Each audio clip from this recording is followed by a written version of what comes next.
I think y'all can see the orange flags I got down through there. I've got it marked down there at the halfway point with 2 flags down there, and to where it's gonna butt together. So what I'll do is I'm gonna come off the building with a trench with the mini with a gas line, because I'm gonna go into the building right there beside where the gas line pipe goes in. So I'm gonna come off with a trench from there to right here. I've got a water line right here I've got to cross. I got a water line that runs out through there and goes to the dog pens. So I got to cross this water line right here where that flag is. And then my water line that feeds the building, I'm about to cross it down there in that swag just before you get to halfway. And that's the only 2 things that that I've got to cross.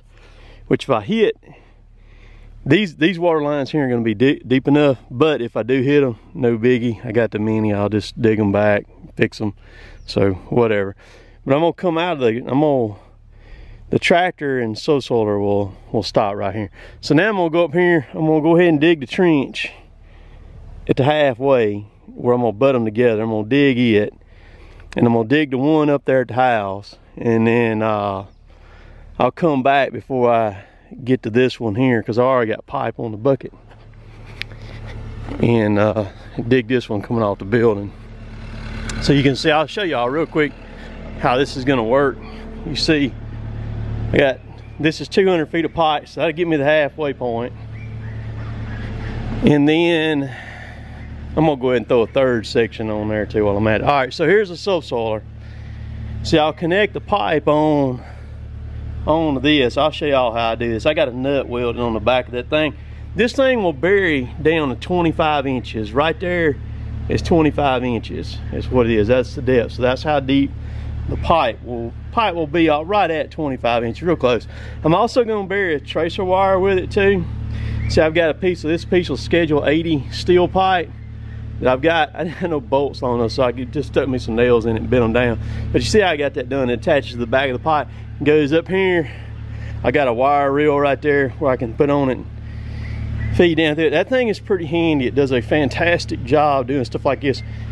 Ground's really soft, so it ain't gonna have no trouble. Just leave a little pucker, and then I'll take the mini and drive back over the pucker. So let's get after this right quick. So you can see the orange flags down through there too, what they look like. So I'm gonna start right here. This is my phone line where it comes in at. It doesn't matter if I hit it and cut it, that's no big deal, because I don't have a landline no more or anything like that. And of course, that's the power right there. The TV cable is over there in a straight line with it.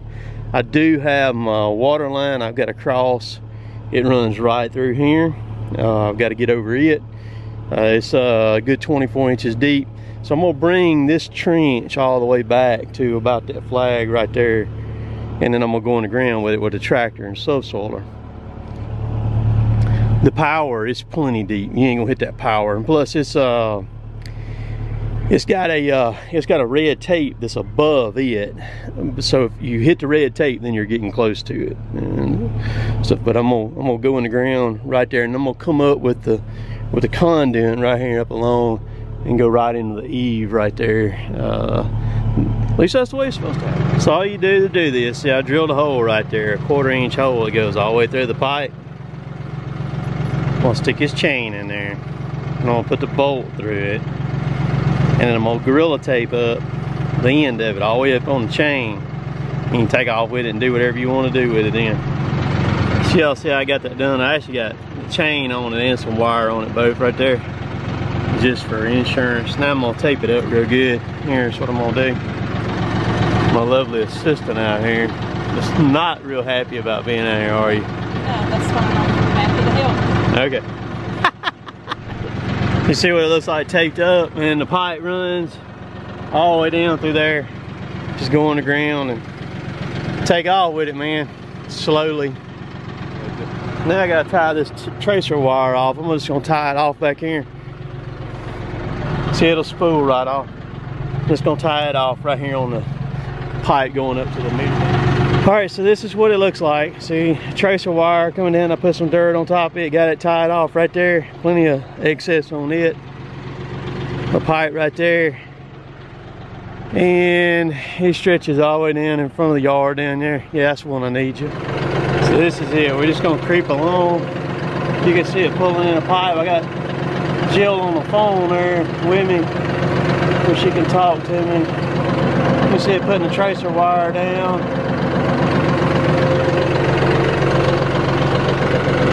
We're just gonna ease, just gonna follow the flags. It's easier if you put the flags. We got some paint on the ground where it give you something to kind of guide back. If you don't, if I'm out in the open, I'll end up all over the daggone place, man.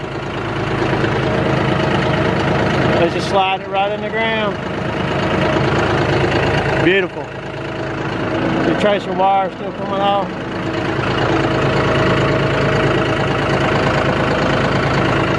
Alright, so I got to glue some more pipe on it. I didn't want to go on out on the front yard out there. All I got to do now is just drive over this pucker right here, you see, and it'll all be good.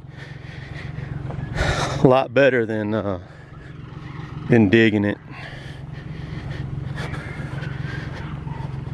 Because we had done glued all but I think 6 sections together. So Jill's gonna lay that out. I'll grab the glue and get the glue. So that's a little over 190 feet from up there to there. One section pulled, no digging. And I'll just let it overlap right here. All right, and I'm gonna take the chain off. And so this is still, all this is still good. Leave the wire on there like it is and feed the wire on up. But I'll take all this off right there. And we'll be good to go, man. I'll just cut it, put a butt connector in it. And all right, I got the chain and wire undone right there. That was Gorilla Tape I put on there, and it just took me a good 5 minutes to cut that Gorilla Tape off. That Gorilla Tape for duct tape, that is some bad stuff. I'm here to tell you what. I don't know what kind of glue it's got on it, but that stuff's bad. I'm not sure how far you could get away with running a section before it was too far, but 100, I wouldn't be afraid to go further than 190 feet. Like I said, I'm not sure how far, because I've got a pretty good sized foot on that thing right there. I can actually take that pipe right there and I can move it back and forth with my hands in the hole right here right now. So it doesn't have any resistance on it yet, because I hadn't mashed that hole in yet, and it may not have any on it then, I don't know. But so I really don't know how far you could possibly run that stuff and get away with it in one stretch. But I wasn't going any further than what I went right here. So I'm gonna glue the rest of these sections together, and I got to jump on the Mini and head back to the shop and go up here and dig my trench back from the shop. I nicked my water line up here. I didn't bust it, but I felt it with the tooth, and I kind of scratched it just a little bit. And I'm not going to cover it up till I'm going to fix that. I'm going to put a butt connector in it and fix that, take that spot out before I cover this up here. I'll show y'all right quick. You can see I nicked it right there. I'm going to go ahead and dig it back this way, and I'm going to cut that section out and fix that before I cover it up. So I'm gonna track this pucker down. Look at where I done tracked it down through there already. You can't even tell that was done other than where the cleat marks is on it.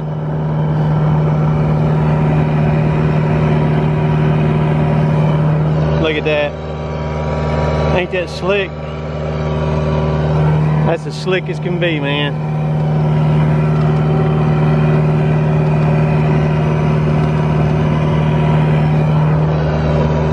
And you got a hole to mess with. All right, so I did this in a little bit different. I come on off, and then I got over here, and once I got close where I knew where the line was, I went ahead and hit it with the shovel. Got it exposed. I'm gonna dig it back a little bit further now. So I have to fix this line. Y'all can see that fill. See the red clay? Fill, that's what my shop and house is sitting on top of, that red clay like that. You can see the difference between it and the regular dirt down there. All right, so you guys kind of gonna get it up here. What I've got a little bitty piece, and I mean a small piece of a shop rag tied on to one of my open face spinning reels down there. and you just take the shop vac, don't put it right on it, just hold it close to it, is all you gotta do. And it'll suck it right to it. I'm not gonna be able to hold the camera. Well, I'll try it one-handed. You see.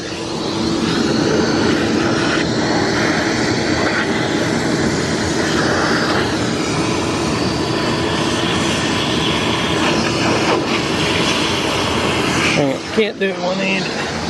It happens quick. See the fishing line right there? It's in the vacuum now. You have to take the hole's a lot bigger than the hole is a lot bigger than the pipe is. So you kind of got to cup it just a little bit with your hand, and when you do, see, that's it. I just tore a little bitty piece off, and it sucked that thing 190 feet at the snap of your fingers. And bam, there it is. Now I can pull the mule tape with it now. All right, so this is where I'm at on this little project right here. I hadn't been doing a lot of filming on it, because if I film, I want to film and I need to film, but if I film, it slows me down on getting stuff done. So this is what it looks like after it got this was a trench I initially hadn't opened up. This is where I nicked my water line at, didn't bust it, and I nicked it, so I cut it and fixed that. But this is what it looks like where the subsoiler put it down. You can see the slit right in the middle down there. All right, so we got that. Y'all seen that with the tractor and all. This is what I did to get it into the house. There's a long sweep 90 down there. I got some clamps on the pipe here. It goes in there, and then in the eave, then there's another long sweep 90 that shoots it back that way. We've already pulled the fiber. Me and Anna Kate did that. Got it up in there. It's in the attic. The fiber, so painful trying to figure out the best way to pull it, because the fiber is about the size of a weed eater string, very small weed eater string, very small, and it wasn't on a spool or nothing. And I don't understand that. It was coiled around and around 650 foot in just a loose coil.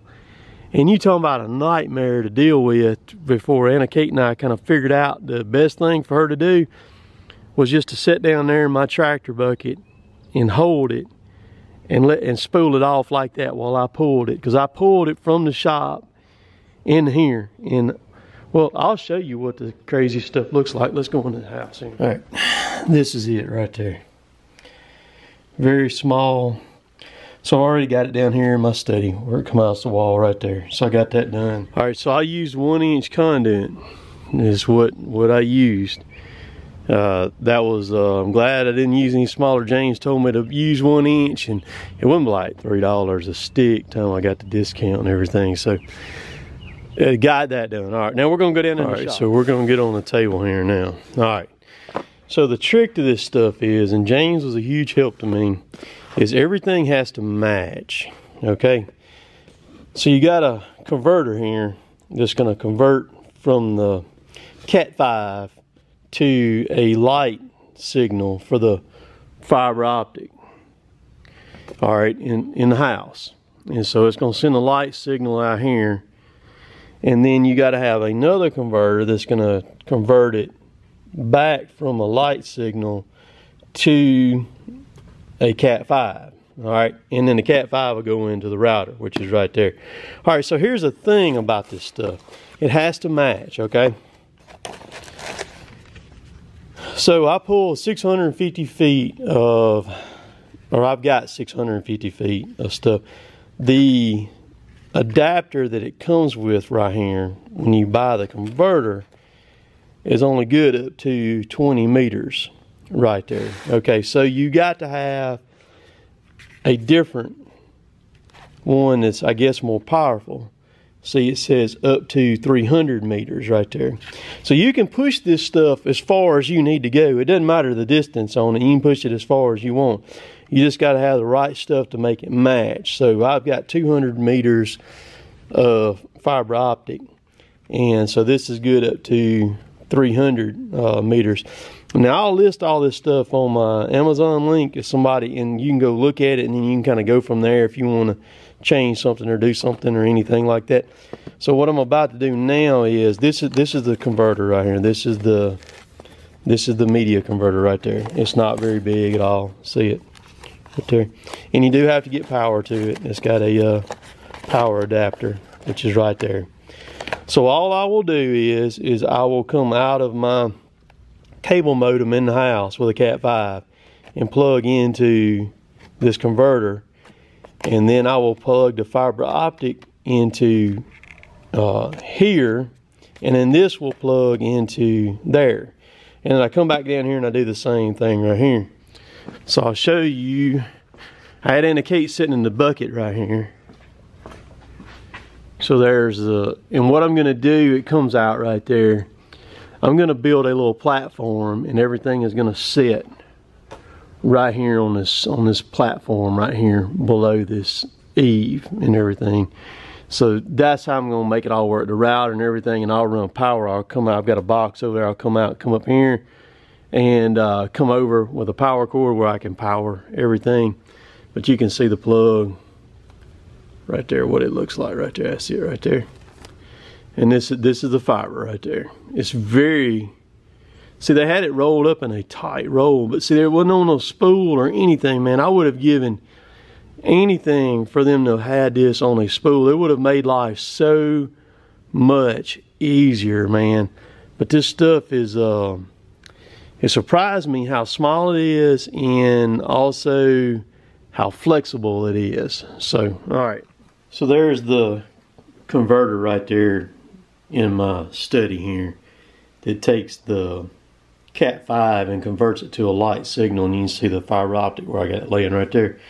So that's that. I'm fixing to show you all the speed test on here right quick. Alright, so we're on, I don't know if you can see that or not because I got a privacy, there it is right there. 5G is what we're on right here. I've got dual band. Alright, those are two tests that I ran down there in my shop. You can see what they are. That's the download, and then that's the upload, what they are. That's wild right there. Alright, so we're about to do it again. Right, so we're going to run a test here in the house, and then we're going to go down there and check it down there. So we'll see what she's doing up here. I'm going to let y'all watch it. That's the download speed.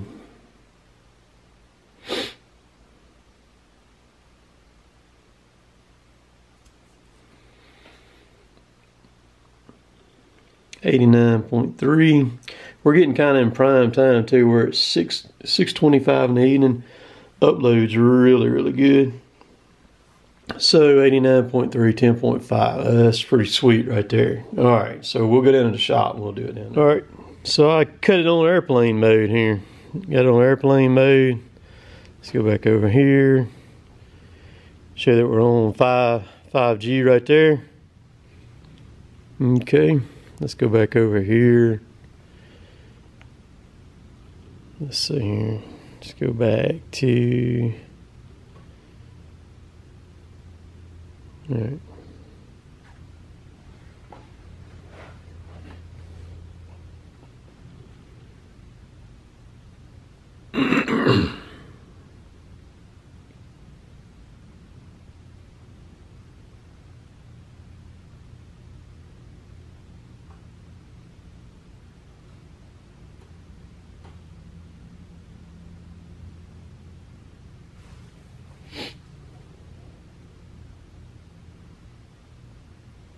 Okay, so 214 to 10.4 right there.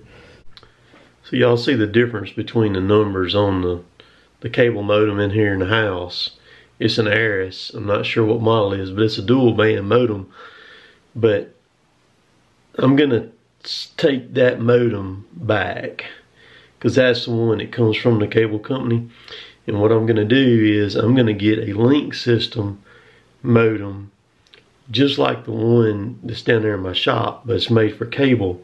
I'm gonna buy one of them, and that's gonna go in here, and then it'll bring that download speed up to what this is right here. And I couldn't, when I was going back and I was watching it, I couldn't believe the difference in the numbers. But like I said, running that thing that far, didn't lose a lick of speed. So y'all finish watching the rest of the video. Back to results right there. This is a good bit faster down here on the download right there. And that can be, you know, internet fluctuates a good bit, you know, so it's 214 compared to 89.3 up there at the house, but it's still holding steady of what it was both of these times earlier, which all of these are at the house right there, that 97, 98, and all that. So you can see I didn't lose, there's no speed difference, and that's running through, I've got 650 feet of fiber optic. It's what I've got. It's from wall to wall, it's 380. And then of course I had to go up the wall out here and then come into the building. And then I had to go up and into the house. And then I had to go across the attic and then all the way down to get to where my study is. So I ordered 200 meters just to be on the safe side. That way I had plenty of play, because I actually was intended on running that fiber optic up and over the ceiling and back down to here. But after pulling that mule tape and all that stuff like that, I just opted to leave it over there, because I had enough 90s that I was already going to have to go through to get it over there. But a big thanks to James down there, and I'm not going to say James' last name, for helping me on what to get to make this happen right here. I'm very happy with the results. I've got to tidy that up right there. I think I said earlier I was going to maybe build a platform or something to set it on right there. I'm not. I'm going to leave it right over there. I am going to adjust it, clean that up a little bit, but I'm just going to leave that over there just like it is. The conduit, let me tell y'all something. This is the Milwaukee heat gun. I didn't show it on there, but this heat gun right here is the bomb.com for bending that conduit up there, man. Very, very nice. It won't heat it too hot or anything like that. They didn't send me that thing, man. That's I bought it, but so that's the deal. All right, so I'll let this video probably go Friday. I wanted to film more with the tractor showing putting it down and everything, but man, when I get to the filming, and Jill was helping me, and you got to understand, when Jill's helping me, she likes to roll. She likes to go like I do, and so like pedaling with a camera is not really much of an option, because it was pretty hot that day when we were doing that and all that. So y'all see that right there on my nose. I got some more skin cancer to deal with. I had to, they took that's from where they took a biopsy off of it this past Monday. Y'all be watching this video on Friday. And they called me, today's Thursday, called me today and said, yeah, it was the basal cell carcinoma, which is a good thing, which is not the melanoma. So those of y'all who've been with me for a while, you remember back in February 2017, remember I had a spot up here on my neck. Remember they cut a big hole in my neck and stitched it up. I can't remember how many stitches I had. And so I'm going back down that same road again, except it's up here on my nose. Now, there's not much meat up there on your nose. So, and when she numbed that the other day, that was rough. I'm not gonna lie. That spot all through there is pretty tender. So, Wednesday, May the 1st at 7 a.m. They gonna cut that out right there. So, looking forward to that. Said no one ever. So it get me fixed up. It's just part of, you know, I've lived my life outside my entire life. That's all I've done is work outside, and it's just, you know, from that. And the bad thing is, you know, last nearly 30 years I've been inside a cab, you know, running a machine. I guess we got our first real cab machine in 93, I believe it was. So pretty good a while, but it just sucks having to deal with that mess like that. and all. So it is what it is, though. They can get it fixed up. At least it's not melanoma. So we'll go down through that and see how that works out and all that. Remember, I will be in Bangor, Maine at the Logging Expo there. Gosh, I forget the dates on that thing, man. That's a hard one to remember for some reason here. It's the 2019 Loggers Expo. It's May the 17th and 18th, 2019. I will be with Rotabeck up there. Rotabeck Grapples. Got a lot going on with them. Just for the show, but a lot of other stuff y'all gonna see. Quite a few videos from all of that. So there's a lot of y'all up there in that area, and so here's your opportunity. A lot of people have expressed about coming. There'll be a link down below for the logging show there, where you can click on it and everything. So but I appreciate all y'all tuning in and watching me. The fiber optic, that was a pretty big job, but it's always cool when you get it done and it works, you know what I mean, and you can kind of enjoy the fruits of your labor. So started on it Sunday afternoon, which was Easter afternoon, worked on it a little bit, worked on it Tuesday and a little bit afternoon, and Wednesday afternoon, Monday, Tuesday, and Wednesday afternoon.